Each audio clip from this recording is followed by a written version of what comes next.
मिंबर नूर पर जलवाबार उलमाए ज़बील एहतराम मशाइख सादात हाज़रीन अहले सुन्नत व जमाअत, अस्सलामु अलैकुम व रहमतुल्लाहि व बरकातुहू।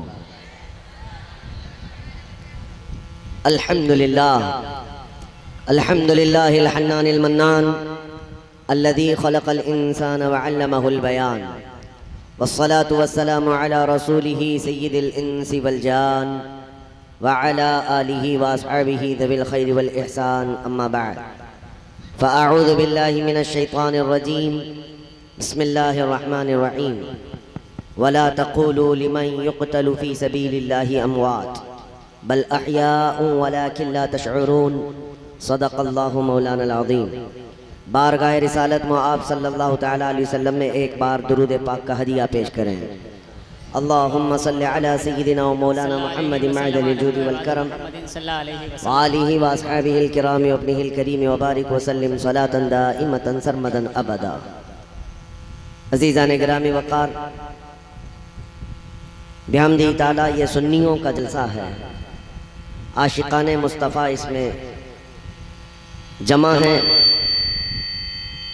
मुझे जहाँ तक लगता है सिर्फ इस गांव के नहीं, अतराफ़ में से हर जगह से लोग यहाँ पर जमा हैं। हमारे जलसों की एक खुसूसियत है, जितनी रात बढ़ती जाती है जलसा निखरता चला जाता है, लेकिन कम अज़ कम वक्त में जलसों को ख़त्म कर भी देना चाहिए। मगर रात के 12 बजे के बाद ये जो शबाब नज़र आ रहा है, ये दिन के दोपहर के उजाले का मंजर पेश करता है। उसकी एक वजह यह है, ये किसी नेता का बुलाया हुआ जलसा नहीं है, ये मोहम्मद अरबी के दीवानों का है सल्लल्लाहु तआला अलैहि वसल्लम। ये 500 और 200 रुपये देकर वोटों के लिए बुलाया हुआ जलसा नहीं है, और गले में हरा लाल पीला नीला पट्टा डालकर सुबह अलग दोपहर अलग शाम अलग बुलाने वालों का जलसा नहीं है, बल्कि ये उस नबी आज़म सल्लल्लाहु तआला अलैहि वसल्लम के परवानों का जलसा है, जहां लोग 100 रुपये 200 रुपया मिठाई के लिए नहीं आते, बल्कि अपनी गर्दन का नजराना मेरे मुस्तफ़ा के लिए लाते हैं। और सुन्नियों, मैं जलसे से खिताब करता हूँ तो आपको मैं एक ही तरफ बुलाता हूँ, और दावत भी यही होती है। जान है इश्क़ मुस्तफ़ा, रोज़ फजू करे खुदा, जिसको हो दर्द का मज़ा नाज़े दवा उठाए क्यों, फिर के गली गली तबाह ठोकरे सबकी खाई क्यों, दिल को जो अक्ल दे खुदा तेरी गली से जाए। बस मेरे अजीज़ों, आज के दौर की ये सबसे बड़ी ज़रूरत है। 1000 मसले होंगे हमारे, लेकिन आपको ये महसूस करना होगा किस मसले पे मुझे फोकस करना है।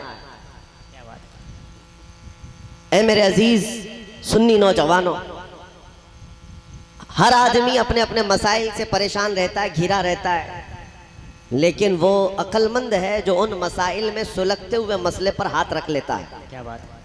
और उसको ज्यादा पनपने नहीं देता, वरना देखा जाए तो घर में भी बहुत सारे मसले, कभी किसी के कारोबार को लेकर मसला है, कभी किसी की बीमारी को लेकर मसला है, कभी किसी के बच्चों की आवारगी को लेकर मसला है, लेकिन घर का बड़ा जिम्मेदार वो समझता है मुझे सबसे पहले कौन सा मसला हल करना चाहिए। सब मसलों में सर खपाएगा तो कोई मसला हल नहीं हो पाएगा। जो इम्पोर्टेंट है उसको देखना होगा। अल्लाह 1000 बार ना करे, अगर किसी के घर में आग लग गई, मैं एक एग्जाम्पल दे रहा हूँ, मिसाल दे रहा हूँ। आज हमारे मुआशरे के बड़े मसाइल हैं। हमारे यहाँ बेहयाई आ गई, बदअखलाकी आ गई, एजुकेशन की कमी आ गई, इल्म की तरफ हमारे बच्चे नहीं जाते, नशा में ज़्यादा हमारे बच्चे, सूदखोरी तुम्हारे यहाँ आ गई, शराब जुआ, ये सारी चीज़ें घर कर गई। बड़े मसाइल हैं, लेकिन किस मसले पर हमें उंगली रखना चाहिए वो देखना ज़रूरी है। सबसे बड़ा मसला क्या होता चाहिए जिसको हल करना ज़रूरी है।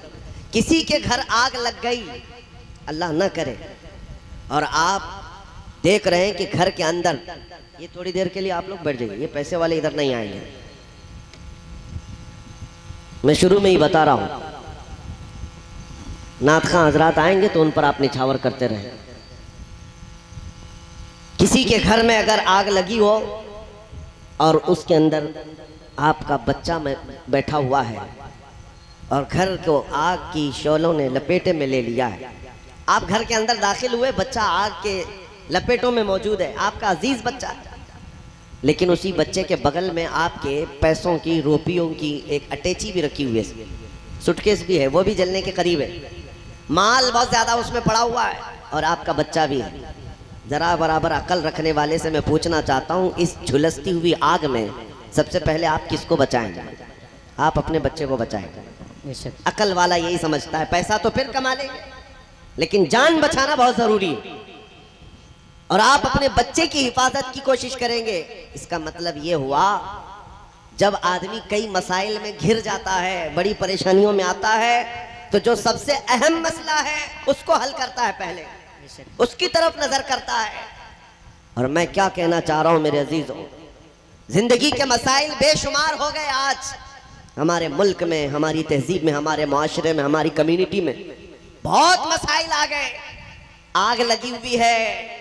लेकिन मैं ये कहता हूं, सबसे अहम मसला जो आज हमारी जिंदगी में है वो इज्जत मुस्तफा की हिफाजत है। बेशक बेशक, सुभान अल्लाह। रसूल करीम सल्लल्लाहु ताला अलैहि वसल्लम की इज्जत की हिफाजत, ये सबसे अहम मसला है तुम्हारी जिंदगी का। नामों से रिसालत की हिफाजत, इसलिए कि मुस्तफा करीम सल्लल्लाहु ताला अलैहि वसल्लम का नाम सलामत है तो हम सब की कायनात सलामत है। बेशक, जान है वो जहान की, जान है तो जहान है। और यही मसला था जिसके लिए करबला के मैदान में बहुत बड़ी कुर्बानी दी गई है। एक तरफ इमाम हुसैन के सामने उनके छोटे बच्चे भी थे, उनका खानदान भी था, और एक तरफ रसूलुल्लाह के नाम की अजमत थी। मैं मिसाल के जरिए से आपको समझा रहा हूं। अब घर की बात मैंने कहा, जब आपके यहाँ पैसों की अटैची है और बच्चा है तो आप अटैची को छोड़ देंगे, बच्चे को बचा लेंगे। लेकिन जब मेरे मुस्तफा की इज्जत की बात आए, हुसैनी किरदार ये है, न बच्चा देखा जाए न जान देखी जाए, पहले मेरे मुस्तफा का नाम देखा जाए। वो जो न थे तो कुछ न था, वो जो न हो तो कुछ न हो। सुन्नियों को ये जुमला मालूम है, वो जो ना हो तो कुछ न हो। फिर से मैं पूछता हूँ, वो जो ना हो तो कुछ न हो। हुजूर पाक सल्लल्लाहु ताला अलैहि वसल्लम का अगर नाम नहीं है हमारी जिंदगी में तो कुछ नहीं है। और इकबाल ये कहता है, आबरूए माँ जना में मुस्तफा आस्त, हम सब की इज्जत और आबरू रसूलुल्लाह के नाम से है। अगर वो नाम हमारी जिंदगियों से खत्म कर दिया गया तो हम चलती फिरती लाशें हैं। मियाँ हम आपके सामने अपने बाप के नाम से मशहूर नहीं, मेरे मुस्तफा के कदमों से मशहूर है। अगर वो निस्बत सलामत है तो यहाँ भी सुरखरू हुई है, वहां भी कामयाबी है। आपको क्या लगता है, आज ये भरा मजमा मुसलसल कई महीनों से मैं बगैर किसी नागे के लोगों से मुखातिब हो रहा हूँ, हर जगह का सफर करता हूँ, लेकिन मैं हमेशा इस बात का भी ऐलान करता हूँ, ये जो लोगों का हमारे लिए पलकें बिछाना, हम पर गुलहाए अकीदत निछावर करना और हमारे लिए इस्तिकबाल के लिए खड़े हो जाना, मेरे अजीजों ये इसलिए नहीं है कि सत्ताधारी पार्टी का कोई नेता आया हुआ है, बल्कि हर बच्चा यहाँ जानता है ये मोहम्मद अरबी का एक गुलाम आया हुआ है। हमारी हैसियत सिर्फ इतनी है, जब तक बिके न थे तो कोई पूछता न था। या रसूल अल्लाह, तुमने खरीद कर हमें अनमोल कर दिया, तुमने खरीद कर हमें अनमोल कर दिया।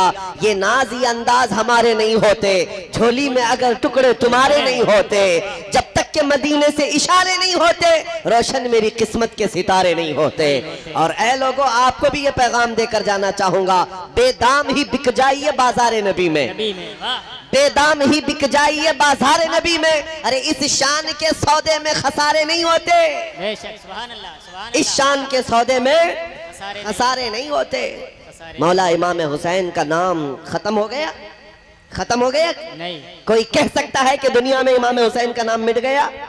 नहीं मेरे अजीजों, पूरे हिंदुस्तान नहीं पूरे दुनिया में घूम करके देख लेना, यजीद नाम का बच्चा कहाँ है, यजीद नाम का बच्चा कहाँ है, या उसकी औलाद उसकी जरूरियत कहाँ है। आपको पता है करबला का इतना अजीम हादसा पेश आया, 22,000 कुत्ते मिलकर रसूलुल्लाह के एक शेर के मुकाबले में आए थे। दुनिया को ये दिखाया भी कि हमने उनके खानदान को काट दिया, मार दिया, और बहुत सारे करबला के वाकया सुनते हैं, हर साल सुनते हैं आप। उनके जवान बेटों की लाशों पर घोड़े दौड़ा दिए। मेरे अजीजों, ये वाकयात सिर्फ रोने के लिए नहीं है, ये वाकयात मातम करने के लिए नहीं है। ये वाकयात सुनने के बाद मैं ये कहता हूँ, करबला की दास्तान सुनाने का अहल मुकर्रिर हो, अगर करबला की दास्तान सुनाने वाला अहल मुकर्रिर हो तो सुनने वालों की कैफियत ये होनी चाहिए, इमाम हुसैन को सुनने वाला 80 साल का बूढ़ा हो, उसके अंदर 25 साल की जवानी आ जाए। सुभान अल्लाह, सुभान अल्लाह, सुभान अल्लाह। इमाम हुसैन को सुन करके सिर्फ माथा पीटना, सीना पीटना और रोना धोना नहीं है, बल्कि तुम्हें ये यकीन भी दिल में पैदा करना चाहिए 22,000 आ गए। इमाम हुसैन को पता था, और 3 दिन की भूख भी थी, प्यास भी थी, बच्चे भी थे, औरतें भी थी, लेकिन वो रसूलुल्लाह का हाशमी शेर कैसा था, चाहता तो वहां पर समझौता करके निकल जाता और रात की तारीकी में कहीं उस मैदान से गायब होता। नहीं, हुसैनी किरदार ने ये बताया, कयामत तक आने वालों के लिए तादाद से हक जमात कभी नहीं घबराती, तादाद से हक जमात कभी नहीं घबराती। आज जिन कुत्तों के दरिंदे होने पर लोगों को डर और सहम पैदा हो गया है, आज हमारे यहाँ पर लोगों को ऐसा लगने लग गया, अरे बड़ी बड़ी ताकतें यहाँ पर हमारे सामने है, हुकूमत आ गई है, तख्त उनका है, फौज उनकी है, सारा उनका है, हम तो आटे में नमक के बराबर है, पता नहीं कब पीस डालेंगे, कब काट डालेंगे। लेकिन एक बात याद रखना मेरे अजीजों, कागज के आए हुए शेरों के बिल्डोजर से हुसैनी जवान कभी नहीं घबराता। इस्लाम कल था, आज है और सुबह क़यामत तक रहेगा। हुसैन आजम का पैगाम ये है, हम तादाद से कभी नहीं घबराते। सर कटा सकता है लेकिन सर झुका सकता नहीं, मर्द हक बातिल के आगे मात खा सकता नहीं, सर कटा सकता है लेकिन सर झुका सकता नहीं। ये अज़्म तुम्हारे अंदर आ जाए, हक के लिए खड़े रहो, हक के लिए खड़े रहो, झूठ के लिए नहीं, सच के लिए खड़े रहो, और अल्लाह की मदद आएगी, अल्लाह की मदद तुम्हारे साथ है। मैं जो फलसफा पेश करने जा रहा था वो ये है कि दास्तानों में तो सुना है कि रसूलुल्लाह के खानदान के बच्चों का बहुत बेदर्दी के साथ जालिमों ने कत्ल किया था। करबला के रेज़दारों ने खून हुसैन के कत्लों को देखा है, लेकिन हुआ क्या? यजीद के यहाँ तो खुशियां थी, जश्न था, लेकिन ये जश्न कितने दिन मनाया गया? यजीद की हुकूमत सिर्फ 3 साल तक चली। कितने साल? 3 साल। जो तख्त पर बैठा और उसके बाद उतरने तक, उसके मरने तक 3 साल का अरसा है। 3 साल के अरसे में जो करना था कर लिया, जो सड़ना था सड़ गया और मर भी गया, और इमाम हुसैन और उनके जवान बच्चों को कत्ल भी किया। लेकिन मैं पूछना चाहता हूँ, 3 साल की हुकूमत थी, बादशाहत थी, फौज उनके साथ, ताकत उनके साथ, लेकिन 3 साल के बाद न फौज है, न ताकत है, न नाम है, लेकिन 1400 साल गुजर गए, हुसैन की बादशाहत अब भी मौजूद है, अब भी मौजूद है। हमारे एक साथी हैं, उन्होंने कहा दिमश्क गए थे, मुल्क शाम, मुल्क शाम, आज भी वो दिमश्क का शहर मौजूद है। जाकर उन्होंने पूछा कि यहाँ सुना है यजीद का तख्त लगता था, दारुल हुकूमत है ये, यहाँ कसर इमारत हुआ करता था, वो कहाँ है? लोगों ने हंस करके कहा, ना यहाँ कोई तख्त का निशान है, ना कोई महल का निशान है। यजीद का दरबार था, तारीख में है। अच्छा, दरबार तो खत्म हो गया, तारीख में मरने के बाद आदमी की कब्र तो होती है। वहां के मकामी लोगों ने कहा, एक जगह ले जाकर कहा, ये जहां दिमश्क का पूरा कचरा डम करने के लिए आता है, जहां पूरा कूड़ा करकट लाकर डाला जाता है, उस कूड़े करकट के बीच में कहीं उसकी कब्र भी खो गई, खत्म हो गई। लोगों ने बताया इसमें गुम हो गई, पता नहीं है। एक तरफ कूड़े करकट में गुम होने वाली ये कब्र, और फिर उसके बाद हम कहते हैं मेरे अजीजों, अल्लाह किसी को तौफीक दे तो इराक के शहर करबला में चले जाए और जाकर पूछे कि हमने सुना है कि यहाँ एक मैदान था जिसमें रसूलुल्लाह के खानदान के बच्चों के टुकड़े किए गए थे, यहाँ उनके खून को बहाया गया था, वो कहाँ है? ले जाकर लोग तुम्हें खड़ा कर देंगे, मियाँ यहाँ कोई मैदान अब बाकी नहीं है, यहाँ तो लहलहाता हुआ एक ऐसा चमनिस्तान है, बल्कि दुनिया के अजीम शहरों में एक शहर बन गया है करबला। वहाँ कोई जंग का मैदान, कोई टुकड़े, कोई खून के निशान नहीं, बल्कि दरबार हुसैन के सामने ले जाकर लोग तुम्हें खड़ा कर देंगे। सोने से कलई किया हुआ हसीन गुंबद नजर आएगा, उस पर सुर्ख रंगता हुआ झंडा 20 किलोमीटर दूर से नजर आता होगा। हर जाने वाला देखकर सलामी लेता है, वो लहराता हुआ परचम पुकार पुकार कर आने वालों से ये कहता है, ऐ आने वाले, तू दिमश्क भी जाकर आया और उस शाही तख्त को ढूंढ कर आया, नहीं मिला, न कब्र मिली, लेकिन करबला में टुकड़े हो चुके थे, झंडा तो अभी हमारा ही लहरा रहा है। फिर तुम्हें वो झंडा पुकार कर कहेगा शाह अस्त हुसैन, बादशाह अस्त हुसैन, दीन अस्त हुसैन, दीन पना अस्त हुसैन, हक्का के बिनाए ला इलाहा अस्त हुसैन। माशाअल्लाह। नारे तकबीर, नारे रिसालत, शहीद आजम कॉन्फ्रेंस हजरत अल्लामा मुफ्ती सलमान अजहरी साहब क़िबला, उलमाए अहले सुन्नत हुजूर सैयदी मेराज मियां साहब क़िबला। माशाअल्लाह। मेरे अजीजों, जिंदगी और मौत टुकड़े हो जाने का नाम नहीं है, ये समझ करके चलें। अगर इसी का नाम मौत है तो फिर इमाम हुसैन का नाम भी खत्म हो जाना चाहिए। मौत इसका, हाँ ठीक है, आज़ा से रूह निकल गई, मौत का हुक्म तो है, लेकिन ये जो मजमू में इतना जिंदा है, इतना जिंदा है कि नाम अगर उनका ले लिया जाए तो बुझे हुए दिलों में जिंदगी आ जाए, मुरझाए हुए दिलों में जिंदगी आ जाए। कुरान का एक फलसफा मैं तुम्हें समझाता हूं, मैंने वही आयत पढ़ी हुई है। अल्लाह कुरान में फरमाता है, दो आयतें पढ़ता हूं। एक है इन्नका ला तुस्मिउल मौता वला तुस्मिउस सुम्मा दुआ। मक्का के जो कुफार और मुशरिकीन थे, दुश्मनाने रसूल, उनके बारे में कुरान कहता है, ऐ रसूल ये मुर्दा हैं, आप इन्हें कुछ सुना नहीं सकते। ये किसके बारे में? अबू जहल है, उतबा है, शैबा, अबू लहब है, ये वो दुश्मनाने रसूल, दुश्मनाने इस्लाम, उनके बारे में कुरान कहता है ये गूंगे बहरे हैं, मुर्दा है, इन्हें आप कुछ सुना नहीं सकते। जबकि दुनिया देख रही, वो चल रहे हैं, फिर रहे हैं, खा रहे हैं, पी रहे हैं, उठ रहे हैं, बैठ रहे हैं, बात कर रहे हैं, लेकिन कुरान क्या कह रहा है? कुरान क्या कह रहा है? ये मुर्दा है। बात समझ में आ रही है या नहीं? हमारी बात समझ में आ रही है या यूं ही चिल्ला रहे? क्योंकि नए इलाके में आया हूं, कौन सी जुबान बोलते हैं आप मुझे नहीं पता, लेकिन इतना जरूर मालूम है कि इश्क की एक ही जुबान होती है। क्या बात है, वाह वाह। वो इधर भी वही होती है, उधर भी वही होती है। आला हजरत के अशार को देखो, समझ में नहीं आते लेकिन फिर भी रूह झूम जाती है। बेशक। क्यों? इश्क की बोली है। मैं आपसे पूछ रहा हूँ, कुरान कहता है चल रहे हैं, फिर रहे हैं मक्का के ये दुश्मनाने मुस्तफा, लेकिन कुरान कहता है ये मुर्दा है। दुनिया तो उन्हें देख रही जिंदा है, लेकिन कुरान कह रहा है मुर्दा है। और एक तरफ बद्र में, ओहद में, खंदक में, करबला के मैदान में जिनकी गर्दनें कटकर अलग हो गई, कुरान कहता है ला तक़ूलू लिमन युक़तलू फ़ी सबीलिल्लाहि अमवाता। ऐ लोगो जो अल्लाह की राह में कत्ल हो गए, इन्हें मुर्दा मत कहो, ये जिंदा है। हजार टुकड़े हो गए, लेकिन फिर भी कुरान क्या कहता है? ये क्या है? जिंदा है। अब समझ में आ रही बात? मक्का में चलने फिरने वालों को कुरान कह रहा है ये मुर्दा है, और जिनके हजार टुकड़े हो गए कुरान कह रहा है ये जिंदा है। तो जिंदा कौन है, फिर मुर्दा कौन है? कुरान का फलसफा ये बताता है चलना फिरना, उठना बैठना, बात करना, इसका नाम जिंदगी नहीं है, और कट जाना, टुकड़े हो जाना, सिर्फ इसका नाम मौत नहीं है। कुरान की रूह से अगर देखा जाए तो चल फिर करके अगर हुजूर पाक से दुश्मनी रखता है तो वो बोल चाल करके भी मुर्दा है, और अगर मेरे मुस्तफा की इज्जत पर मर जाए, हजार टुकड़े भी हो जाए, तो कुरान उसे जिंदा कहता है। तो मौत दुश्मनी इस्लाम का नाम है और इश्क मुस्तफा का नाम जिंदगी है। जिंदगी है, सुभान अल्लाह। यही जिंदगी है। और अगर तुम्हारे पास ये दौलत है तो फिर मौत से भी डरना क्या? बेशक। मौत से भी डरना क्या? सबसे ज्यादा आज दुनिया किस बात से तुम्हें डराती है? सबसे बड़ी सजा दुनिया में अगर कोई है तो मौत की सजा है। कौन सी है? इससे बड़ी सजा क्या है? लेकिन आशिक मुस्तफा के लिए, मोमिन जो सच्चा मोमिन है, उसके लिए मौत कोई हादसा नहीं है, मौत कोई डरावना ख्वाब नहीं है, बल्कि आशिक मुस्तफा के लिए मौत तोहफा है। इधर आंखें बंद होंगी, उधर मुस्तफा की जियारत होगी, नबी करीम सल्लल्लाहु अलैहि वसल्लम के दरबार में जाना है। इसलिए ऐ सुन्नियों, मैं तुम्हारे दिलों से ये खौफ निकालना चाहता हूँ। मैं आपसे ये पूछना चाहता हूँ, एक सवाल दिल पर हाथ रख करके बताओ, क्या मैं जो पूछ रहा हूँ इस पर तुम्हारा यकीन है या नहीं? मेरा दीन इस्लाम सच्चा है या नहीं? अल्लाह की किताब कुरान सच्चा है या नहीं?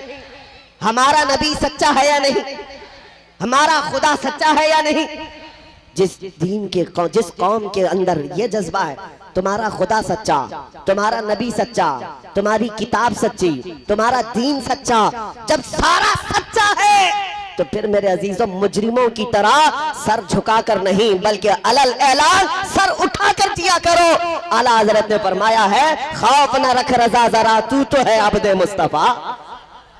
खौफ न रख रजा जरा, तू तो है अब्दे मुस्तफा, तेरे लिए अमान है, तेरे लिए अमान है।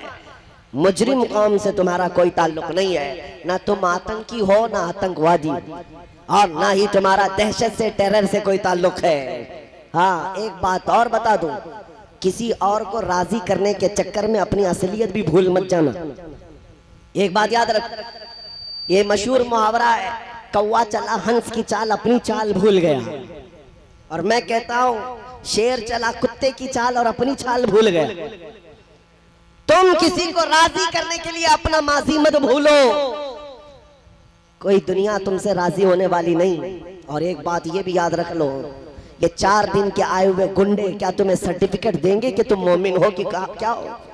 तुम आतंकी हो या तुम अमन के मसीहा हो, कौन तुम्हें सर्टिफिकेट देने वाला है? हमेशा एक बात याद रखो, कोई देखे ना देखे, मेरा मौला देख रहा है। मुझे मेरा दीन ना हक किसी जानवर का खून भी बहाने के लिए नहीं कहा।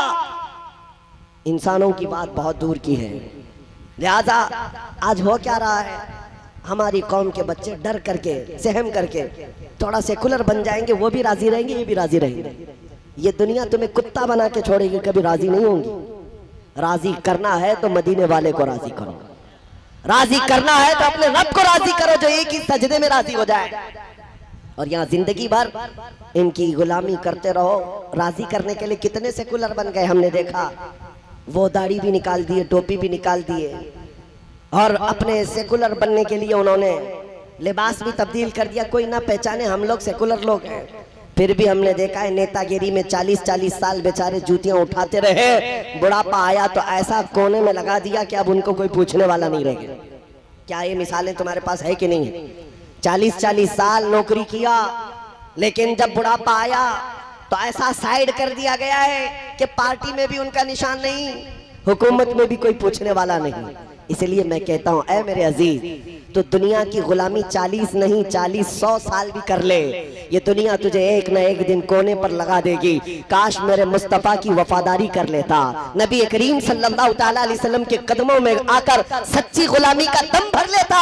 हमने देखा है इस गुलामी में जो जितना बूढ़ा होता है उसकी इज्जत उतनी बढ़ती चली जाती है, उतनी बढ़ती चली जाती है। ज्यादा अरसा गुजरा नहीं, अभी 5 साल 6 साल पहले की बात है।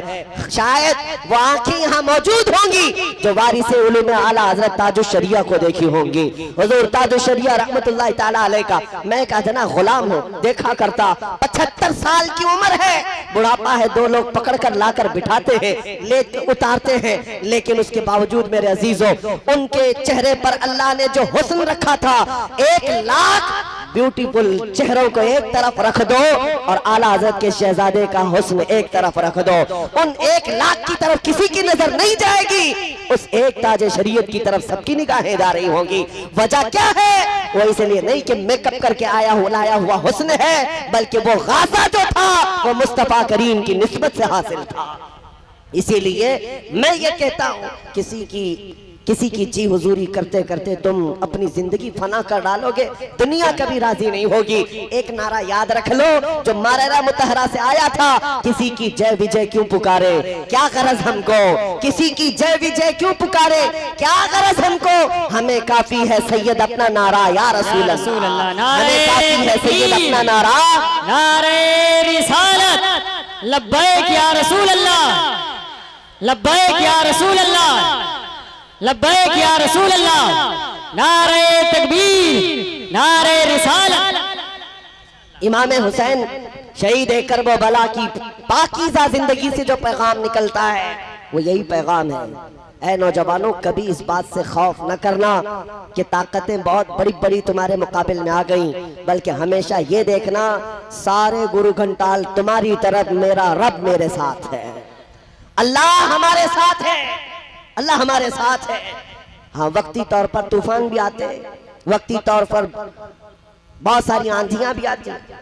एक बात मैं बताता हूँ, आज के जो हालात पर लोग पूछते भी हैं कि इतने हालात बिगड़ते गए तुम्हारे, ये हमारे अखलाक और हमारे अमाल की शामत है।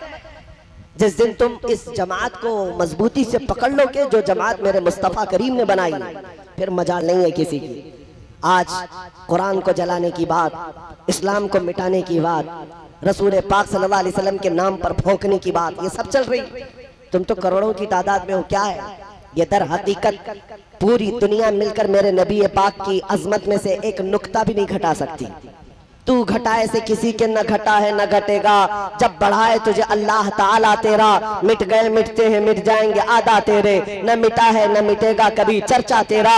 या रसूल अल्लाह रहेगा यूं ही उनका चर्चा रहेगा। पड़े खाक हो जाएं जल जाने वाले, न कुरान का हर्फ मिटाया जाएगा न इस्लाम खत्म किया जाएगा। लेकिन ये जो मामलात हो रहे हैं, इस्लाम का कुछ नहीं बिगड़ना, कुरान का कुछ नहीं बिगड़ना, हुजूर पाक की इज्जत में कोई कमी नहीं आना, बल्कि जो कुछ भी है वो हमारे इम्तिहानात हैं, हमारी जिंदगी की आजमाइशें हैं। हो सकता है ये आजमाइश लंबी हो जाए, तुम्हें आजमाया जाएगा, तुम्हारा इम्तिहान होगा। जिस दिन तुम्हारे कदम संभल गए फिर ये इम्तिहान खत्म हो जाएगा। मौला करीम इन तमाम चूहों को वैसे ही खत्म फरमा देगा। हवा चलेगी, सारे कीड़े मकोड़े कहाँ खाक हो जाएंगे पता नहीं चलेगा। इसलिए कि बड़े बड़े जालिम नमरूद भी आए, बड़े बड़े फिरौन भी आए, चंगेज आया, हलाकू आया, पता नहीं कितने ऐसे बड़े बड़े जालिम आए, तारीख में वो खत्म होकर रह गए। लेकिन इस्लाम कल भी लहलहा रहा था, आज भी लहलहा रहा है, और सुबह क़यामत तक इस चमनिस्तान को लहलहाना है।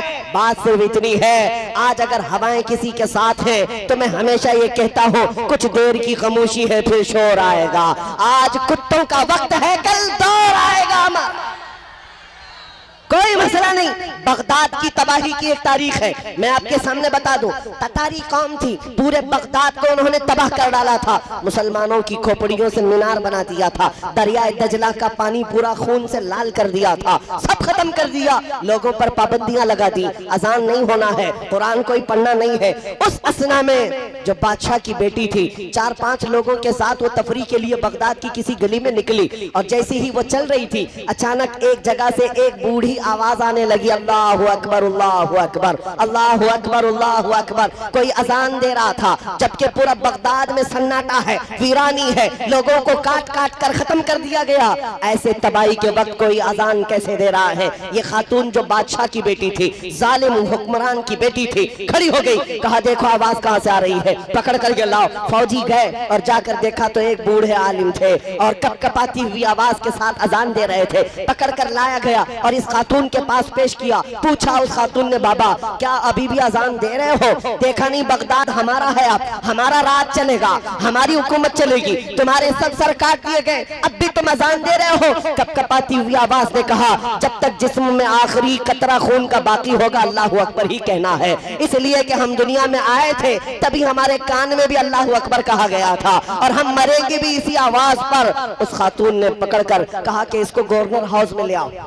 दारुल इमारत में ले आया गया, कसरे इमारत में ला करके उस बूढ़े आलिम दीन से पूछा गया, इतने ढीठ हो, इतने सख्त हो, इतनी सारी तबाही देख करके भी अपने दीन पर कायम हो और अब भी अल्लाहु अकबर कहते हो, क्या मतलब है इसका? क्यों बार बार रिपीट करते हो? सुनो कान खोल करके, मेरा पैगाम ये सब जगह जाता है, दज्जाली मीडिया भी सुनती है, मैं उनसे भी कहता हूँ इन अल्फाज में असर क्या है? उस बूढ़े आलिम ने कहा, इसका मतलब ये होता है अल्लाह सबसे बड़ा है, अल्लाह सबसे बड़ा है, अल्लाह सबसे बड़ा है। उस खातून ने मजाक उड़ा करके कहा, बूढ़े मियाँ तू अब भी अल्लाह सबसे बड़ा है कहता है, ये देख हालात, कहाँ है वो तुम्हारा अल्लाह? इतने तो कट गए, इतने कत्ल हो गए, इतने मर गए, अगर वो सबसे बड़ा है तो अब तुमको बचाया क्यों नहीं, वो आया क्यों नहीं? इस तरह का सवाल तुम्हारी जिंदगी में भी आएगा। मैं आपसे कहता हूँ मेरे अजीजों, उस बूढ़े आलिम दीन ने कोई सटपटा करके जवाब नहीं बल्कि मुस्कुरा करके यूं कहा, ऐ खातून, ऐ जालिम हुक्मरान की बेटी, तूने देखा होगा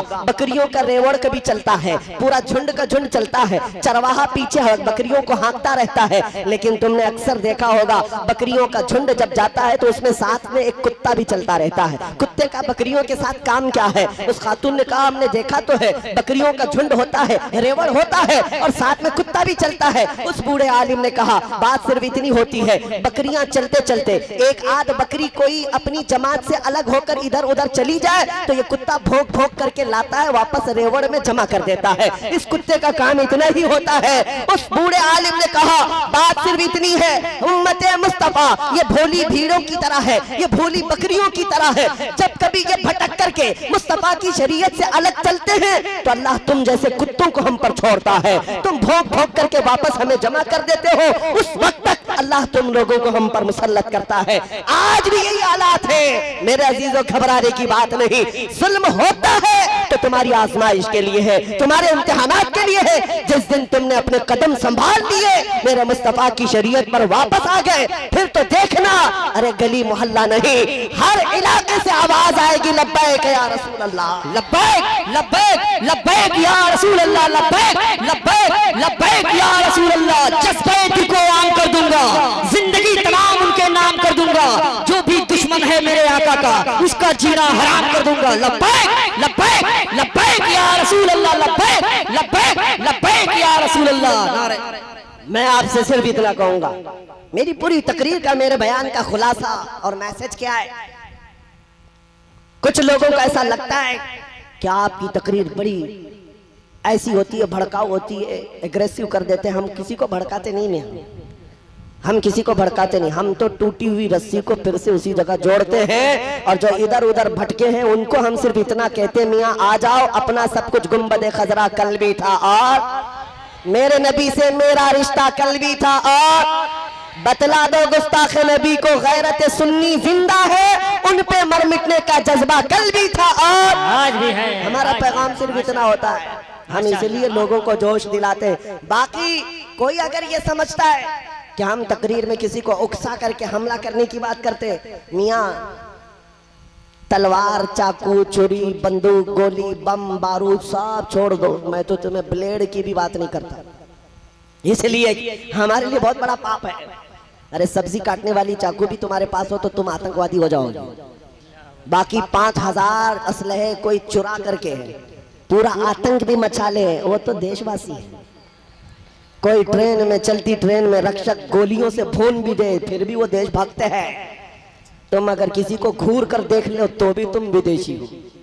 ये तो नजरिया चलता है, हम जानते हैं, वो सबको पता है, मीडिया भी अच्छी तरह से जानती है, आते हैं वो सब जानते हैं। उसके बावजूद भी एक साहब आए, मेन स्ट्रीम मीडिया जो चलती है, उन्होंने कहा कि हम आपका इंटरव्यू लेना चाहते हैं। कहा ठीक है, साफ साफ इंटरव्यू दिया। हमने कहा इंटरव्यू देने से पहले आप एक वादा कीजिए, इसको चलाएंगे आप?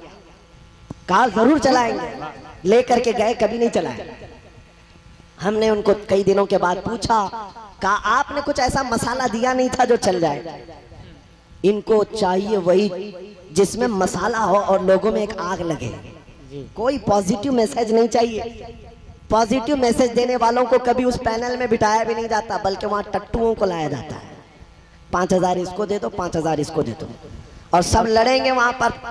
और ऐसे बड़े बड़े कौम के गद्दार भी वहां जाते हैं, लड़ भिड़ करके आते हैं। आपको पता है, एक बात मैं आपको बता दूं, कभी ये मत समझना उनके टाइटल पर तुम्हारी जिंदगी नहीं है।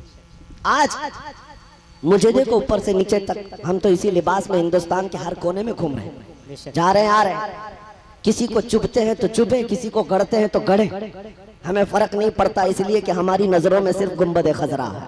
सुभान अल्लाह। अगर वो राजी है तो मेरी कुल कायनात है, अगर वो रूठ गए तो सबको राजी करके मतलब भी क्या है, फायदा भी क्या है। हम दिल्ली गए हुए थे और बड़े हालात खराब थे उस वक्त, 5-6 लोग और भी साथ में थे। हम बड़ा ऊंचा अमामा पहने हुए थे, कहा हजरत इसको उतार दीजिए, बड़े मसले हैं यहाँ, चेक करके आपको कोई NSA लगा देंगे। कहा खामखा NSA लगाएंगे? कहा कुछ भी हो जाता है, मामला खराब है। कहा अगर आपने अभी कहा है तब तो हम जबरदस्ती पहन के ही जाएंगे। क्यों? कहा कि मैंने कहा अगर ऐसा मामला है, मुझे पकड़ करके ले जाना है, फांसी पर भी जाना है, तो ख्वाहिश सिर्फ इतनी है, जब मरना होगा तो हुजूर की सुन्नत पर जाना चाहते हैं। क्या बात है, वाह वाह वाह। दुनिया भी देखे कि हमने डर कर अपनी शनाख्त को, अपनी आइडेंटिटी को छुपाया नहीं। नबी पाक सल्लल्लाहु ताला अलैहि वसल्लम की अजमत के कायल कल भी थे, आज भी हैं, और हमेशा उसी अजमत को लेकर जिएंगे। मेरे अजीजों, जो बात मैं कह रहा था वो ये, किसी को राजी करने के लिए अगर तुम अपने आप को बदलने लग गए तो उसके लिए पता है, मीडिया में साफ बैठे बैठे तुमको एक लकब देते चले जाएंगे कि ये आतंक फैलाते हैं, दहशत फैलाते हैं। बोल बोल कर 100 झूठ, एक झूठ को 100 बार बोलो, सुनने वाला उसको लगने लगे हाँ कुछ तो होगा, कुछ तो होगा। तो बाद में ये बंदा खुद ही समझने लग जाता है, अरे कहीं मुझको ऐसा जो बोला जा रहा है मैं हूं तो नहीं ऐसा। इस गलती में कभी नहीं आना। हमने बहुत पहले एक चीज सुनी थी, एक बंदा बकरा खरीदा मार्केट से, और 4 ठगी लग गए उसके पीछे कि इसका बकरा तो चुराना है, और सब प्लान के हिसाब से रोड पे खड़े हो गए। जब बकरा खरीद करके वो बंदा बाजार से आ रहा था तो एक ठगी बीच में मिला, सबसे पहली मुलाकात उसकी। कहा मियाँ कुत्ता कहाँ से लाए? बकरा है लेकिन ये क्या कह रहा है उसको, कुत्ता कहाँ से लाए? तो बकरे का मालिक जो था गुस्से में आ गया, कहा मेरे बकरे को कुत्ता कैसा कहा तूने? लड़ाई हुई, झगड़ा हुआ, चला गया। वो ठगी कहने लगा भाई कुत्ता है। उसने झगड़ा किया, लड़ाई किया और अपने बकरे को लेकर चल पड़ा। दूसरा ठगी बीच में खड़ा था। थोड़े फासले के बाद कहा कैसे आना हुआ, कहाँ से आ रहे हैं? बाजार से आ रहे हैं। कुत्ता तो बहुत अच्छा खरीदा है आपने। इसने भी कुत्ता कहा। तो अब बकरे वाले को लगने लगा ये क्या कह रहा है, उससे थोड़ा झगड़ा किया, पहले वाले से कम। कहा कि मियाँ मैं देख दाख करके लाया हूं, मेरे बकरे को कुत्ता क्यों कह रहे हो? उस ठगी ने कहा आपको नजर नहीं आ रहा, ये कुत्ता ही तो है, कुत्ता है, आपको बकरा लग रहा है। झगड़ा तो किया, थोड़ी देर के बाद ये बकरे को कांधों पर उठाकर ले चल पड़ा। काफी दूर जाने के बाद तीसरा एक ठगी खड़ा था, उसने फिर कहा मियाँ कुत्ता कहाँ से लाए, कितने का लाए? अब इसका शक जो है वो यकीन होने लगे। एक बोला कुत्ता, दूसरा बोला कुत्ता, अब तीसरा भी यही बोल रहा है कहीं मेरी आंखों में धोखा तो नहीं हुआ, मैं कुत्ता ही तो नहीं खरीदा हूं। जगह जगह पकड़ पकड़ करके बकरे को देखने लगा, कान कैसे कुत्ते के हैं या बकरे के। उसके बाद भी तीसरा उसको समझाता रहा नहीं ये कुत्ता ही लाए हो तुम, कुत्ता ही लाए हो। उसने कहा ठीक है मियाँ जो भी लाया छोड़ दो, मेरे साथ रहने दो। अब उससे झगड़ा नहीं किया। घर पहुंचने वाला था, चौथा खड़ा था। चौथा खड़ा हुआ था और उसने हाथ पकड़ करके कहा कुत्ता तो बड़ा खूबसूरत है आपका, कुत्ता कितने का लाए, कहां से लाए? अब ये बकरे का मालिक इसको सच लग गया। उसने बकरे को उठाकर फेंक दिया, कहा मेरी आंखों का धोखा है, मैं गलती से कुत्ता पकड़ लाया था, हर कोई इसको कुत्ता ही कह रहा है, ये कुत्ता ही है। छोड़ दिया और घर चला गया। 4 ठगियों ने बकरे को मिल करके कुत्ता बना दिया। इसीलिए मैं कहता हूं ये दज्जाली मीडिया सब भौंक भौंक करके कहीं कुत्ता ना बना दे। तुमको हमेशा याद रखना चाहिए कि तुम अल्लाह के नबी के शेर हो, किसी के भौंकने से तुम कुत्ता नहीं बन सकते। इसीलिए तुम्हारी सिर्फ जिम्मेदारी ये है किसी के बोलने पर तुम अपने अखलाक को न बदलो। तुम्हारे अखलाक मदीने के ताजदार के अखलाक हैं जो सबसे बुलंदो बाला है। तुम्हें अपनी टोपी छुपाकर, तुम्हें अपनी दाढ़ी निकालकर, तुम्हें अपने आप को सेकुलर बनाकर इज्जत नहीं मिलनी है। इज्जत अगर मिलेगी तो मुस्तफा के कदमों से मिलेगी, रसूलुल्लाह की गुलामी में मिलेगी। आपको पता है सही उमर फारूक रदी अल्लाह ताला जिनका जलाल ये था, जिनका रौब दबदबा ये था, उस वक्त की सुपर पावर 2 ताकतें, पर्शियन एम्पायर, रोमन एम्पायर, जैसे आज अमेरिका या रशिया हो, ऐसे हालात थे उस वक्त 2 हुकूमतों के। पर्शियन एम्पायर यानी किसरा और रोमन एम्पायर यानी कैसर, ये दोनों ताकतों की फौजें हजरत उमर के रौब से कपकपाती थी, डर करके थर्राती थी। उस उमर इब्ने खत्ताब रदी अल्लाह ताला अन्हु की हुकूमत उस वक्त सिर्फ मदीने में नहीं, पूरे अरब में है, मिस्र में है, इराक में है, हिजाज में है, नजद में है, यमन में है, फिलिस्तीन में है। जब लोगों ने आपको अमीरुल मोमिनीन कहकर पुकारा तो सैयदना उमर फारूक ने कहा ऐ लोगों आओ मैं तुम्हें बताता हूँ, मैं खत्ताब का बेटा उमर हूँ। हजरत उमर के बाप का नाम क्या है? खत्ताब। हजरत उमर कहते मैं खत्ताब का बेटा उमर हूँ। बचपन में मुझसे 2 बकरियां नहीं संभलती थी, मेरे बाप मुझे हर दिन मारते थे, मैं बकरियां नहीं संभाल पाता था। आज 36 लाख स्क्वायर किलोमीटर पर तन्हा उमर की हुकूमत है। उमर की निगरानी में 36 लाख स्क्वायर किलोमीटर पर हर कोई अमल कर रहा है। लोगों याद रखो आज इतने बड़े खित्ते पर अगर उमर की हुकूमत जारी है तो वह इसलिए नहीं कि खत्ताब का बेटा उमर है, बल्कि इसलिए कि मोहम्मद अरबी का गुलाम उमर है। नारे तकबीर, नारे रिसालत, शहीद आजम कॉन्फ्रेंस, शहीद आजम कॉन्फ्रेंस, नारे तकबीर, नारे रिसालत, सुभान अल्लाह। इसीलिए मेरे अजीजों क्या आज ये अहद करोगे मौला हुसैन के नाम पर सवाल करता हूँ आपसे, इतना बड़ा जलसा सजाया आपने, इसमें हजारों लाखों रुपए खर्च भी, लोग दूर दराज का सफर करके भी आए और रात की इतनी तारीख हो जाने के बाद भी आप जमकर बैठे हैं। मैं आपसे सिर्फ इतना आज़म लेना चाहता हूँ, करबला की दास्तान से अगर तुम्हें इश्क है, मौला हुसैन के नाम से तुम्हारी गहरी मोहब्बत वाबस्ता है, मेरे मुस्तफा के कदमों पर जान निछावर करने की बात करते हो, तो आओ आज ये आज़म करके उठो कि अब अगर हम जिएंगे तो इसकी उसकी रजा के लिए नहीं, मदीने वाले की रजा के लिए जिएंगे। कोई कुछ बोले हमें फर्क नहीं पड़ना चाहिए, हम रसूलुल्लाह की सुन्नतों को जिंदा करके जिएंगे इंशाअल्लाह, करेंगे इंशाअल्लाह। नौजवानों, ये अज़्म अगर आप में से 10 नौजवानों ने भी कर लिया, मैं समझता हूँ जलसा हमारा वसूल हो गया, बेशक। जलसा कामयाब हो गया। लाखों को जमा कर लो और सिर्फ तकरीर करके नारे लगाकर चले जाओ, कोई हासिल नहीं हो। हाँ, अगर 10 भी इसमें खड़े होकर के ये अज़्म कर ले कि आज के बाद के मेरी हर धड़कन मेरे मुस्तफ़ा के नाम पर है, मैं जीऊंगा उस तरह जैसे मेरे नबी को पसंद है। आला हजरत ने 100 साल पहले हमें ये बताया था, आज ले उनकी पनाह, आज मदद मांग उनसे, कल न मानेंगे कयामत में अगर मान गया। और आप सब ने सबसे पहले मेरी तकरीर में पूछने पर एक जवाब दिया, फिर मैं पूछता हूँ जवाब दो, फिर मैं पूछता हूँ जवाब दो। रसूलुल्लाह के नाम के साथ एक सवाल है, वो जो न थे तो कुछ न था, वो जो न हो तो, वो जो न हो तो, वो जो न हो तो, हमारी जिंदगी में अगर वो जो ना हो तो अरे कब्र में पहुंच जाओगे। अगर फरिश्ते तुमसे पूछ लें तुम्हारा रब कौन है, तुम्हारा दीन क्या है, यहाँ तक तो बहुत सारे बता देंगे, मेरा रब अल्लाह है, मेरा दीन इस्लाम है। तीसरा सवाल सबसे अहम है, मा कुन्त तक़ूलु फ़ी हक़्क़ि हाज़ा रजुल, रसूलुल्लाह को दिखाकर फरिश्ते कब्र में पूछेंगे, बता इनके बारे में दुनिया में क्या कहता था।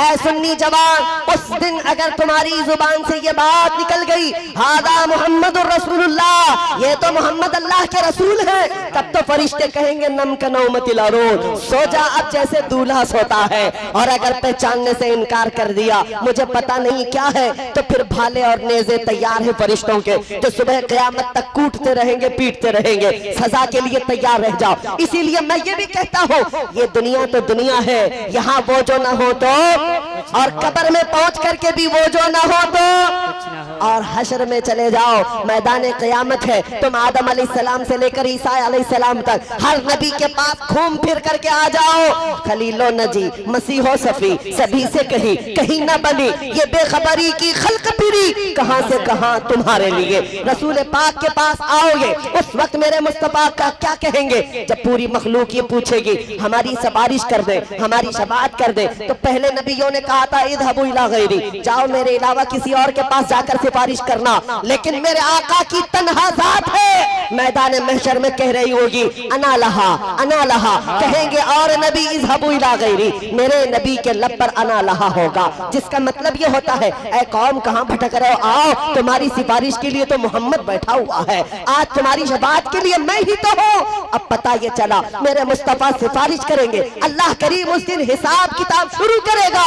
और कयामत के दिन का हाल ये है, मेरे आका फरमाते हैं, सहाबा ने पूछा था आपको कयामत के दिन हम कैसे ढूंढे, हुजूर ने 3 पते बताए थे। हौज़े कौसर पर देख लेना, मैं अपने उम्मतियों को जाम भर भर कर पानी पिला रहा होगा, या तो फिर मीज़ान अमल पर देख लेना, जहां लोगों की नेकियां बुराइयां तोली जा रही होंगी, और मैं अपने उम्मतियों के नेकियों में कुछ डाल करके इजाफा करके उनको जन्नत की तरफ भेज रहा होगा। अगर वहां न मिला तो पुल सिरात पर मुझे देख लेना, जो जहन्नम के ऊपर बना हुआ पुल है, मैं अपने उम्मतियों को पकड़ पकड़ कर वहां से गुजार रहा होगा। मैदान महशर में मेरे आका की हर जगह जलवागरी है। फिर खुद फरमाते हैं कयामत के दिन मेरा हाल ये होगा, मेरे कंधे पर चादर पड़ी होगी, और ये चादर खसक खसक कर गिर रही होगी, एक हाथ से मैं अपनी चादर संभाल रहा होगा, और एक हाथ से अपने उम्मतियों को ढूंढ ढूंढ कर खींच रहा होगा, और जन्नत की तरफ ले जा रहा होगा। मेरे आका लाखों उम्मतियों को जन्नत की तरफ भेज रहे होंगे। ये तो कयामत का मंजर है मेरे अजीजों। फिर मैं कहता हूँ दुनिया तो दुनिया है, वो जो ना हो तो कुछ ना हो, कब्र की जिंदगी भी वो जो ना हो तो कुछ ना हो, और पहुंच गए हश्र में भी वो जो ना हो तो कुछ ना हो। पता ये चला हर जगह मेरे नबी की जरूरत है। यहाँ तुम कब तक उनसे पीछा छुड़ा कर भागते रहोगे। याद रखो मेरे आला हज़रत ने फरमाया बखुदा खुदा का यही है दर, नहीं और कोई मफर मकर। मतलब ये होता है अल्लाह का अगर कोई दरवाजा है तो मेरे मुस्तफा का दर है, मेरे मुस्तफा का दरबार ये अल्लाह का दरवाजा है। और अगर इनको छोड़कर कहीं जाना चाहो, न कोई मफर न कोई मकर, भागने की जगह भी नहीं है, ठहरने की जगह भी नहीं है। जो यहाँ से हो, जो वहां से हो, यही आके हो, जो यहाँ नहीं तो वहां नहीं। इसीलिए आला हज़रत फरमाते हैं हमें अहद करके ये चलना है। आप सबसे भी मैं कहता हूँ आज ये वादा करेंगे इंशाअल्लाह, करेंगे इंशाअल्लाह मेरे साथ। अब जीना है, हमें किस तरह जीना है। हमने बहुतों को मरते हुए भी देखा है, बहुतों को जीते हुए भी देखा है। जनाजे बहुतों के उठाए, कब्रिस्तान में दफन करके आ गए, उनके नामों की तख्तियां भी बुझ गई और खानदानों में भी उनका नाम खत्म हो गया। लेकिन 14 सदियां गुजर गई, हुसैन का नाम खत्म नहीं होता। गौसे आजम अब्दुल कादिर जिलानी जीलानी का नाम खत्म नहीं होता, अजमेर के राजा ख्वाजा गरीब नवाज का नाम हमारे सीनों से कोई मिटा नहीं पाता। कितनी कुर्सियां आई बदली चली गई, लेकिन उस अजमेर की कुर्सी सदा सलामत नजर आती है। तो हमें नाम पता है, इन लोगों की जिंदगी अब तक बाकी है। वजह क्या है? उन्होंने अपने नफ्स के लिए जिंदगी नहीं गुजारी, बल्कि जो जीते थे मेरे मुस्तफा की शरीयत पर जीते थे। आज हमें यह वादा करना है कि हम अपनी लाइफ अपनी मर्जी के मुताबिक नहीं जिएंगे, हम अपनी लाइफ वैसी जिएंगे जैसे आमिना के लाल की खुशी है। अब कहो मेरे साथ मिल करके, या रसूल अल्लाह, दहन में जुबान तुम्हारे लिए, बदन में है जहां तुम्हारे लिए, हमारे यहाँ तुम्हारे लिए, उठे भी वहाँ, तुम्हारे लिए, जमीन और जमात तुम्हारे लिए, मकीनो मकान तुम्हारे लिए, चुनी नो चुना तुम्हारे लिए, या रसूल अल्लाह, बने दो जहां तुम्हारे लिए, सबा वो चले के बाग फले, वो फूल खिले के दिन हो भले, लिबा के तले सना में खुले, रजा की जुबान तुम्हारे लिए, हम सब की जुबान। तुम्हारे लिए। याद रखो, हुजूर का दरबार छोड़ करके जो इधर उधर गिरा, हमने देखा है, जो उनसे जो या रसूल अल्लाह, जो तेरे दर से यार फिरते हैं, दर बदर यूं ही खार फिरते हैं। नारे तकबीर, नारे रिसालत, अज़मते मुस्तफा, बस मैं मुस्तफा। आखिरी मैसेज दे रहा हूँ, मैं अपनी गुफ्तगू को समेटते हुए खत्म की तरफ आ रहा हूँ। ज्यादा दूर जाने की जरूरत नहीं, 2 साल गुजरे होंगे, आपके इसी उत्तर प्रदेश की राजधानी लखनऊ से एक राफजी कुत्ता निकला था, जिसने अपना नाम भी बदल लिया, धर्म भी बदल लिया। हाँ बताए ना, और अखबारों की सुर्खी बन गया, मीडिया वालों ने उछाल उछाल कर लाकर डेस्क पे बिठाया। पता नहीं कौन सा नाम भी धारण कर लिया, कशका भी लगा लिया, और उसके बाद हुआ क्या? बस इतना था कि साहब को गलाजत ज्यादा पसंद रही होगी, इसीलिए चरणों में जाकर उनकी इनकी चाटते रहे। और मीडिया में बार बार आकर के ये कहता था कि मैं मोहम्मद की हकीकत बताऊंगा, उसका चरित्र बताऊंगा, नौज बिल्ला, और मैं एक नया कुरान बनाकर लाया हूं जिससे 26 आयतें निकाल दिया। रब ने ऐसा निकाल दिया, अब वजूद भी मालूम नहीं होता। कुरान निकालने चले थे, नाम बदलने चले थे, और सारी मीडिया ने इतना उछाला। एक बात मैं बताऊं, इनकी एक तरफा तमाशाबंदी को, एक भी अगर कोई इस्लाम छोड़ करके निकल जाए तो इनके यहाँ हीरो बनता है। हाँ, सब जगह जीनत, एक्स मुस्लिम उसको लाकर बड़ी इज्जत के साथ बिठाएंगे। कभी एक्स हिंदू को बिठाते हुए देखा है? एक्स क्रिश्चियन, एक्स सिख नहीं, उनसे कोई मतलब ही नहीं, उनसे कोई मतलब नहीं। मुसलमान अगर कोई छोड़ करके नया बना हुआ है तो वो तो जीनत बन जाता है इनकी। मैं एक सवाल पूछता हूँ, एक तरफ तो इनकी रिपोर्टें ये बताती हैं ये बहुत बिखरी हुई कौम है, मुसलमानों में कोई ताकत नहीं, कोई कुव्वत नहीं, बिछड़े हुए हैं, तालीम याफ्ता नहीं है, बहुत ही कमजोर जमात है। मैं ये कहता हूँ, एक तरफ तुम्हारी रिपोर्टें ये बताती हैं हम कमजोर हैं, लेकिन मीडिया 24 घंटे हम पर ही डिबेट क्यों करता है? क्यों? जब देखो अजान, नमाज, बुरका, मस्जिद, मिंबर, मेहराब, अरे पूरे हिंदुस्तान में ऐसा लगता है हम ही हम हैं। क्या ये नहीं लगता आपको? अरे मियाँ, यहाँ तो इलेक्शन में भी हमारे बगैर किसी की चलती नहीं, नाम लेना पड़ता है, नाम लेना पड़ता है। किसी भी तरह से बड़ी सी बड़ी कौम को डराने के लिए मोहम्मद अरबी के शेरों का नाम लिया जाता है, आज भी है। हाँ, विलन बता करके बताएंगे कि देखो ये सब तुम्हें खा जाएंगे, और बेचारे दूसरे डर भी रहे। अरे मियाँ, हमारे 14% की तादाद है, 15% की तादाद है। फिर मैं उनसे ही पूछता हूँ, सुप्रीम कोर्ट के रिटायर्ड जज भी ये कहते हैं कि ये बिखरी हुई कौम है, टूटी हुई कौम है, तालीम याफ्ता नहीं है, बैकवर्ड है, फिर ये क्यों इतना तमाशा हमारे ऊपर करते हैं? इतना भोंक भोंक करके ये बताते हैं। मेरे अजीजों, कुछ बात तो है।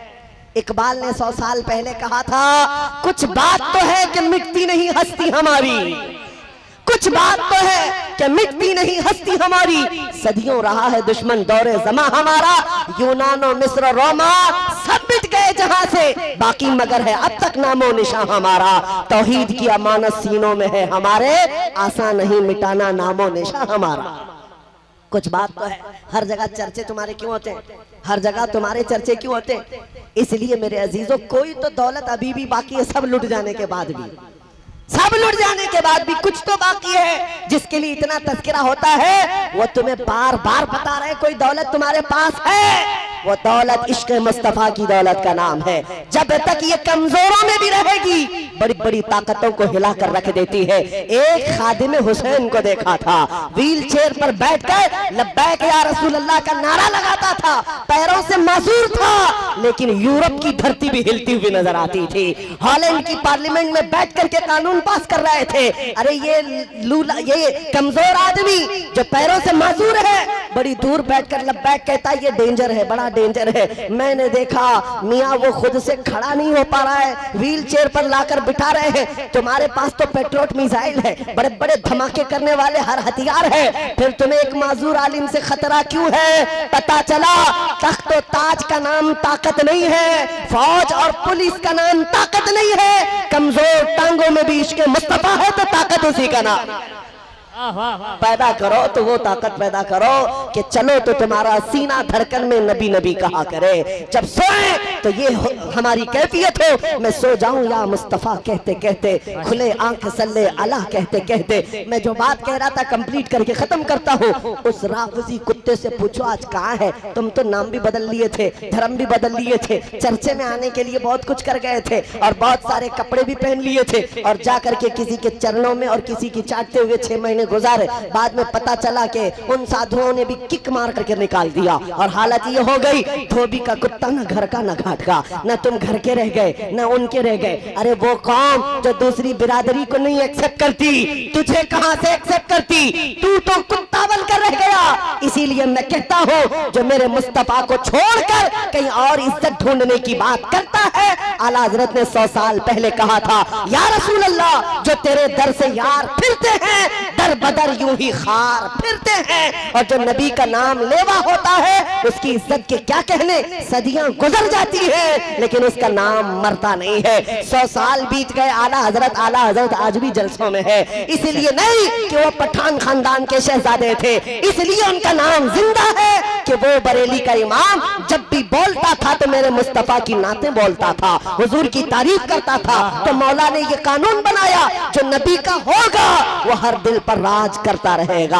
आपको भी राज करना है तो बोलना होगा, सिर्फ इतना बोलना होगा, सबसे आला वो औलाद हमारा नबी, दोनों आलम का दूल्हा, बुझ गई जिसके आगे सभी मशाले, शम्मा वो लेकर आया, खल्क से औलिया, औलिया से रसूल और रसूलों से आला, जिसके तलवों का धुआं है आधे हया, है वो जाने मसीहा हमारा नबी। सब चमक वाले शीश, सब चमक वाले उजलों में चमका किए, अंधे शीशों में चमका, गमजदों को मुज्दा दीजिए कि है रजा, बेकसों का सहारा।